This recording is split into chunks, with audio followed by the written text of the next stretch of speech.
compétition. Ce soir, deuxième demi-finale pour savoir quelle nation montera sur le toit de l'Afrique. Bonsoir à tous, bienvenue dans LGT Cannes U20. Très heureuse de vous retrouver pour cette nouvelle soirée sport. D'abord, une belle rencontre entre l'Ouganda et la Tunisie, suivie d'LGT Le Mag, évidemment, pour tout le reste de l'actualité sportive. J'espère que vous êtes prêts. C'est parti pour LGT Cannes U20. On est ensemble jusqu'à 22h.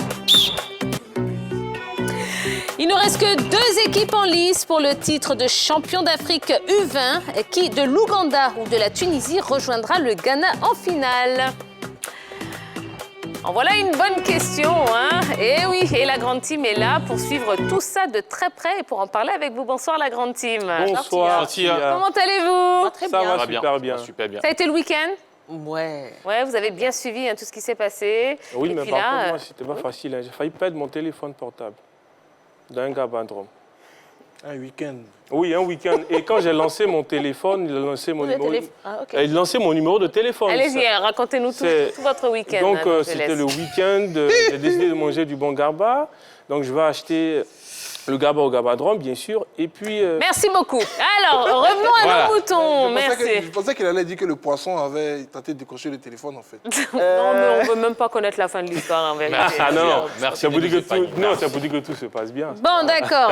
Alors, vous l'avez vu, si vous êtes branchés sur la 3 depuis cet après-midi, la première demi-finale a eu lieu, n'est-ce pas, Rijo? Bien sûr, et l'équipe du Ghana plutôt s'est qualifiée pour la finale de cette compétition. Mais déjà, il faut refaire un peu l'histoire. En phase de poule, surtout lors du dernier match, l'équipe de la Gambie avait battu les Ghanéens 2-1. En ce moment, le Ghana était presque qualifié, déjà même qualifié.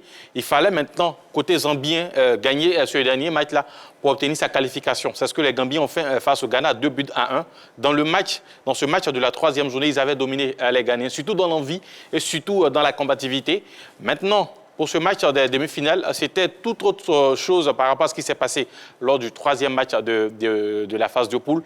Là, les Ghanéens ont su gérer les Gambiens. Ils ont su contenir les Gambiens, notamment avec une très bonne défense, mais aussi une bonne attaque, notamment avec Perseus Bois, qui a inscrit un autre but dans cette compétition.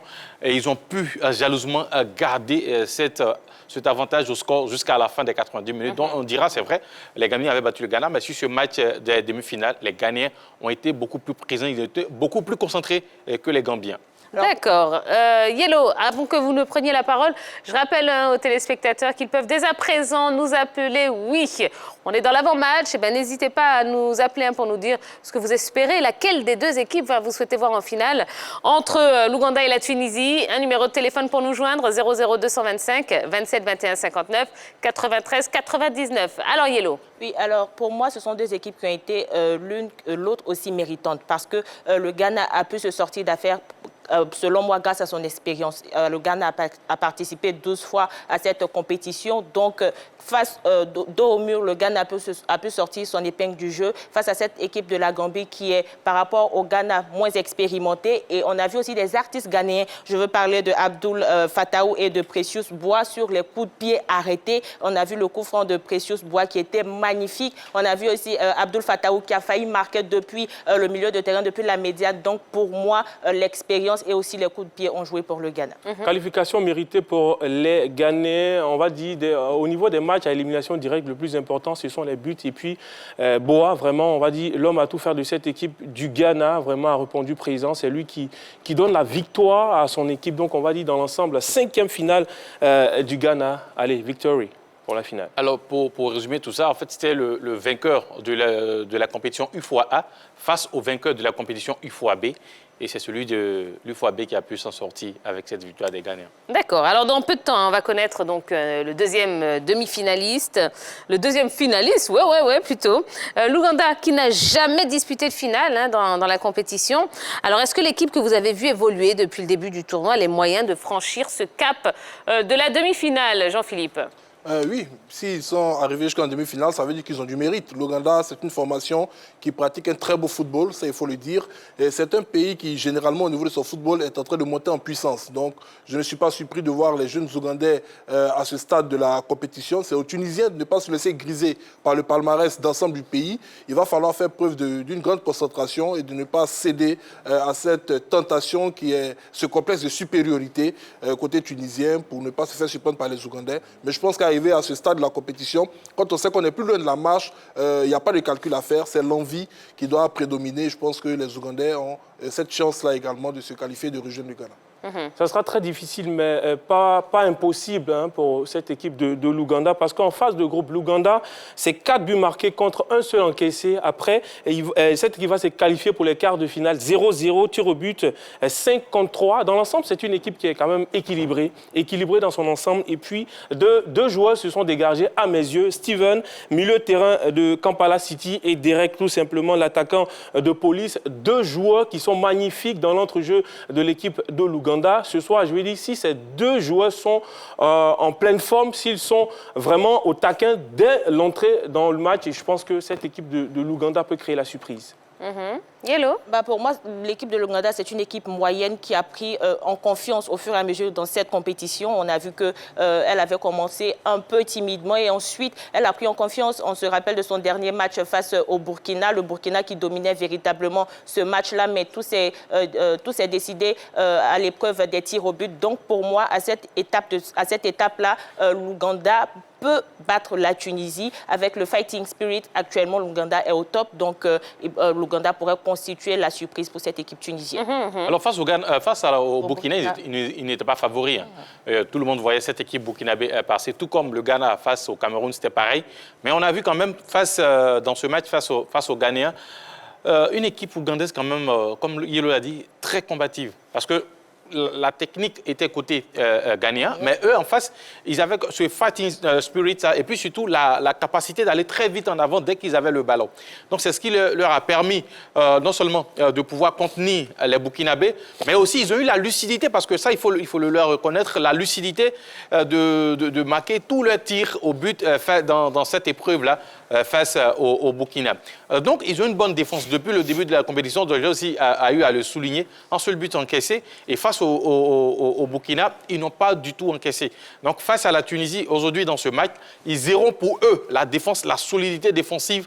Et ça sera maintenant à eux de bien négocier les attaques, parce qu'en face, c'est une équipe de la Tunisie qui peut-être aussi n'est pas beaucoup présente au niveau des compétitions de jeu, mais qui quand même peut marquer à tout moment. Donc, il va falloir compter sur cette défense-là, mais aussi une bonne attaque devant, notamment avec des joueurs comme Baswanga, qui, depuis le début de la compétition, quand même, est très remuant sur le front de l'attaque de cette équipe de l'Ouganda.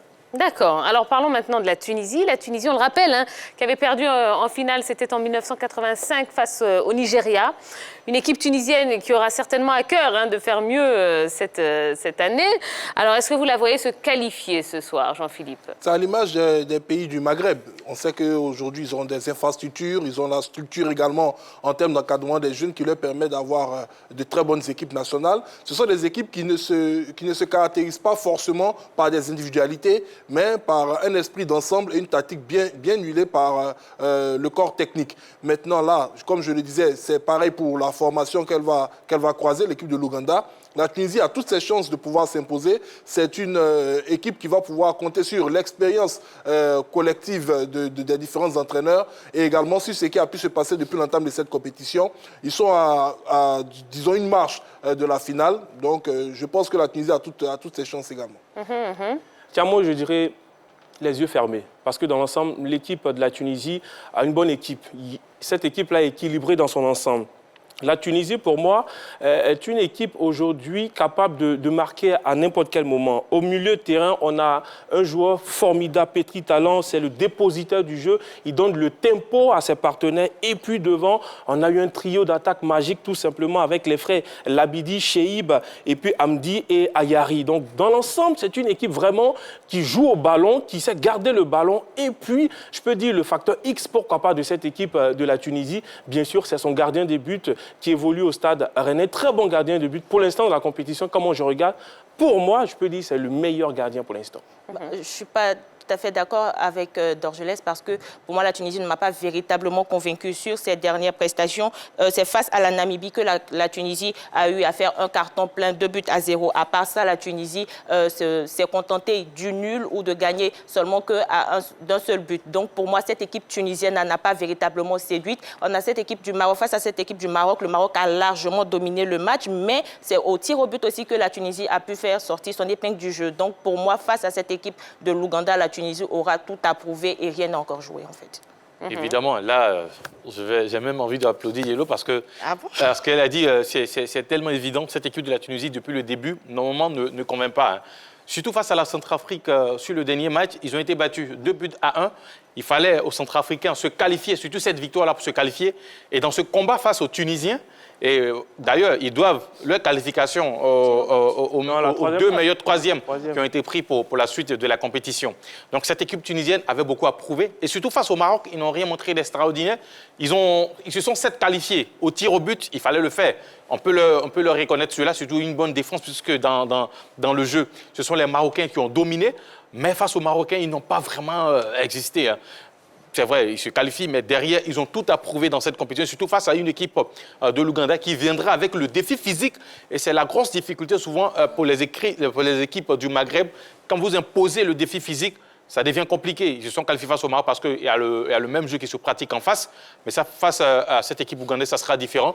Et c'est là, je vais voir si ces Tunisiens-là vraiment ont la capacité peut-être de remporter cette compétition. Mais le gros test pour eux, ça sera dans ce match face à cette équipe de l'Ouganda. Si le Ghana a été repêché, le Ghana en finale. Donc attendons de voir le match. D'accord, très bien. Allez, on va parler un petit peu des compositions. Hein, et commençons avec cette équipe ougandaise. Ougandaise dans les buts, Komakek, et puis devant la défense, on aura Semakula, Moussa, Abdul Aziz, Kizito. Et puis devant eux, on aura Serverda, Bossi. On aura également Moulungsi et puis Yiga en attaque, Kakoza et puis l'ami d'Henri Jo Bassangwa. D'accord. Avant de parler donc de cette composition, nous avons Monsieur Koné qui nous appelle d'Abobo. Bonsoir Monsieur Koné. Bonsoir Tia, bonsoir à tous le plateau. Bonsoir Monsieur Koné. Alors Monsieur Koné, Ouganda-Tunisie.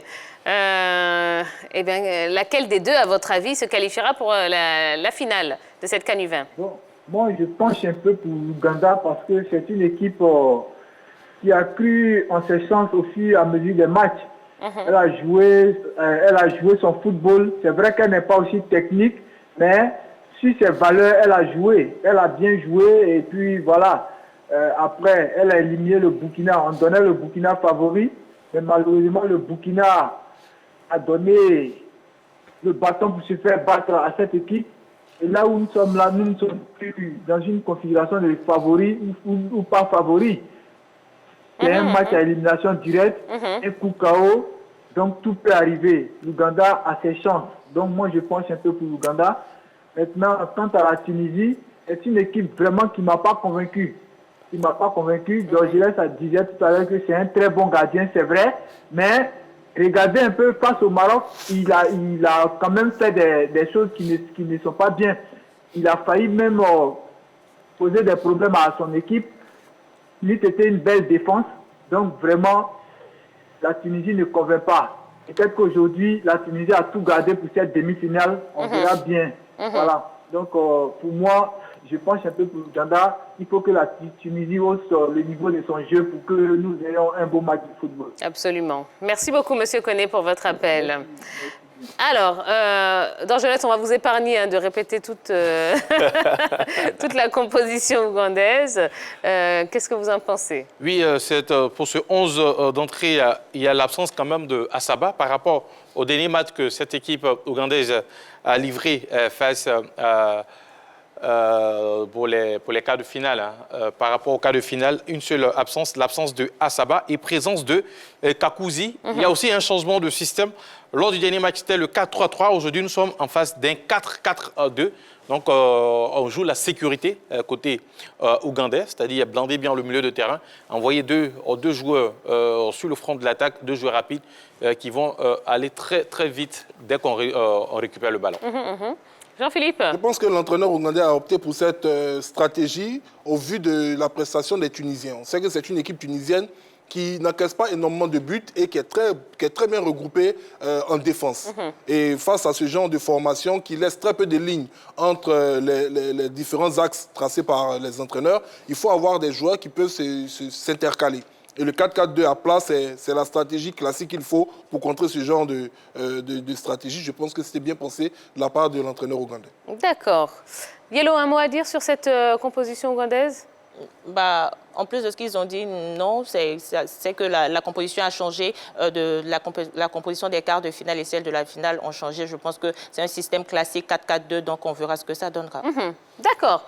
On va passer à la composition de la Tunisie. De la Tunisie, il y a 4-3-3 dans les buts d'Emergie. Et puis en défense, Ben Lamine, Lamti, Gessami, Zeda. Devant eux, on a Amri, Zaden, Berima. Et puis en attaque, on a Ayari, Maki et puis Labidi. D'accord. Alors pour les Tunisiens, le système n'a pas changé. C'est le même 4-3-3 qui a été reconduit en une seule absence, l'absence de Labidi, puisqu'il y a deux Labidi sur le front de l'attaque. Le numéro 7 n'est pas présent, mais il est remplacé dans ce 11 de départ par Makini. Et donc on verra ce que ça va donner sur le front de l'attaque. Mais le système, comme je le disais, c'est le même système 4-3-3 qui a été reconduit sur ce match. Absolument. Et pendant ce temps-là, on voit les joueurs qui sont en train de descendre du bus et qui sont en train d'arriver au stade. Oui, Jean-Philippe.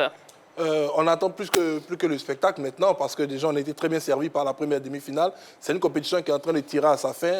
Je pense que les plus méritants sont ceux qui se retrouvent là et nous sommes tous impatients comme je le disais tantôt. Yellow? Déjà, je voudrais féliciter cette équipe ougandaise là parce que on ne s'attendait pas véritablement à sa présence en demi-finale. C'est vrai qu'on ne misait pas véritablement aussi sur elle. Sa poule ne la donnait pas favorite, mais on la voit déjà en demi-finale. Et puis, c'est une équipe aussi qui est très athlétique et physique. Donc, il faudra faire attention à cette équipe ougandaise. La différence pourrait venir des gardiens, tout simplement, parce que quand vous regardez Jack Komakek et puis Damerji, bien sûr, au niveau des deux équipes, c'est 4 matchs joués. 2 buts concédés pour le gardien ougandais, 2 pour le Tunisien. Au niveau des ballons sauvés, 6 ballons sauvés pour le gardien ougandais et puis 8 pour le gardien tunisien. Donc ça sera pourquoi pas peut-être le facteur X. À défaut de ne pas marquer, ne pas en prendre et puis pourquoi pas aller encore au niveau des tirs au but. Et moi, je pense qu'arrivé à ce stade, c'est vrai, les entraîneurs ont donné ce qu'ils pouvaient donner. Ils ont fait les changements, ils ont apporté leur science. Mais c'est l'envie des garçons maintenant qui va faire la différence. Parce que là, quand on arrive là, on n'est pas loin du Graal. Et ces garçons-là veulent marquer l'histoire de cette compétition. On sait que l'Afrique est le parent pauvre au niveau des compétitions mondiales. Seul le Ghana a remporté la Coupe du monde des juniors U20, c'était en Égypte et c'était au temps des frères Ayew. Aujourd'hui, on veut voir une nouvelle génération émerger, mais cela passe par déjà ce genre de rencontre. Et là, c'est une demi-finale assez inédite quand même, parce que ni l'Ouganda ni la Tunisie n'a réussi déjà à remporter ce trophée. Donc c'est sûr qu'à partir des demi-finales, déjà au pays, on s'attend à ce qu'il y ait quelque chose de magnifique, même si encore devant, il va falloir affronter l'ogre ghanéen. Absolument, et ça, ce ne sera pas une mince affaire. Alors, Henri Jo, quels vont être les hommes à suivre dans cette rencontre? Bien sûr, il y aura forcément des hommes à suivre tout au long de cette demi-finale, puisque d'abord, il y a le collectif qui existe de part et d'autre. Un bon collectif à côté ougandais, bien athlétique, mais aussi un bon collectif tunisien qui a permis quand même de pouvoir passer le cap des Marocains. Maintenant, dans cette équipe tunisienne, moi, au-delà même des individualités, il y a quand même un trio, c'est-à-dire le trio du milieu de terrain, qui a été reconduit sur ce match, le trio qui a conduit la Tunisie à battre les Marocains. Je veux parler de Bermina, de Sadem et de Amri. Ils sont les 3 qui jouent au milieu de terrain. Sadem un peu plus en retrait devant la défense et les 2 autres, Berima voilà, et Amri, qui eux essaient d'organiser le jeu au milieu de terrain tunisien. Ça va être très important parce qu'en face aussi, il y a des joueurs très, très athlétiques, notamment Mouguloussi et Bobossi qui aujourd'hui, dans cette équipe ougandaise, quand même, arrivent à montrer de très belles choses. C'est vrai, au niveau de l'attaque, ça peine vraiment à exister réellement.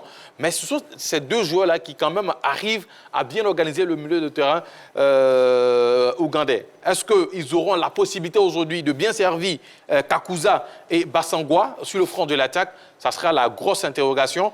Mais déjà, s'ils réussissent à le faire, moi, je mets quand même une pièce aussi sur un autre joueur qui est Bassangwa, qui aussi, quand même, a montré de très belles choses depuis le début de cette compétition. Donc, le milieu de terrain tunisien, face à eux, le milieu de terrain ougandais, mais aussi un joueur en attaque. Dojès l'a dit, peut-être mon ami, mais bon, quand même, ça dépend de ce qu'il nous a montré depuis le début de la compétition. Bassangwa, sur qui, quand même, je mets une pièce en ce qui concerne, je dirais, la solution côté ougandais ce soir. Mon côté Ouganda, je dirais tout simplement le numéro 8, Severda, et puis en attaque, le numéro 20, Kakoza. Les deux ont marqué deux buts dans la compétition. Ce soir, s'ils sont cliniques, tout simplement, ça va faire mal à cette équipe de la Tunisie. D'accord. Allez, dans quelques minutes, on va prendre la direction de la Mauritanie. On voit les joueurs qui sont déjà dans le tunnel. Ils ne vont pas tarder à sortir sur la pelouse. Eh bien, ça nous laisse le temps quand même de pronostiquer sur la rencontre. Allez, Jean-Philippe, on commence par vous. Mais déjà que depuis que j'ai commencé à pronostiquer sur les rencontres, ça ne fonctionne pas. C'est bien de le reconnaître. Oui, mais là j'ai de gros doutes, mais il faut le faire. Au vu de la baraka des Ougandais, je vais parier sur les Ougandais. Je vois une victoire ougandaise. Allez, un score. 2-1 pour l'Ouganda. Très bien. Ce qui est bien, c'est qu'à chaque fois qu'il a parié sur une équipe, l'équipe perd. C'est l'inverse. Voilà, donc. C'est un ballot. À vous. Alors, ça sera très serré entre ces deux équipes. Bon, je vois peut-être 0-0 ou un match nul à la fin des 90 minutes et pour prolongation. Et il n'y aura pas de tir au but. Donc, il n'y aura pas de vainqueur. Non, pour l'instant, c'est sur les 90 minutes que nous sommes. Et après, on verra la suite. Si on peut changer. Donc, moi, je dirais 1-0, comme le Ghana l'a fait tout à l'heure. Donc, 1-0 pour la Tunisie. Tunisie pour vous. Et Yelo? Le nul, 1-1. Et prolongation, non? Effectivement. Voilà. Mais ils ne veulent pas se mouiller. Ils ne veulent pas se mouiller après. Non, ils ne sont pas très courageux là. Non, mais le nul sur 90 minutes. Et après, la prolongation. D'accord. Très bien. Eh bien, on sera fixé dans très peu de temps. Allez, je vous rappelle que juste après la rencontre, il y aura LGT Le Mag pour le reste de l'actualité sportive, en compagnie d'un invité, qui nous a fait très plaisir ce week-end, puisqu'il a conservé sa ceinture. Il reste sur le toit de l'Afrique, lui aussi. Oli la machine, et on parle évidemment de Muay Thai. Eh bien, il sera sur le plateau de la grande team pour en parler avec nous. Et puis avant cela, vous savez que vous avez la parole dans cette émission et que dès la mi-temps, vous pourrez continuer à nous appeler au 00225 27 21 59 93 99 27 21 59 93 99. Voilà, c'est écrit juste en bas de votre écran. Eh bien, pour nous dire ce que vous avez pensé de la première période de cette belle rencontre dans le cadre de la demi-finale de la CAN U20 entre l'Ouganda et la Tunisie. Eh bien, ça y est, on va pouvoir prendre la direction de la Mauritanie. C'est bon, on peut y aller? Oui, amusez-vous bien.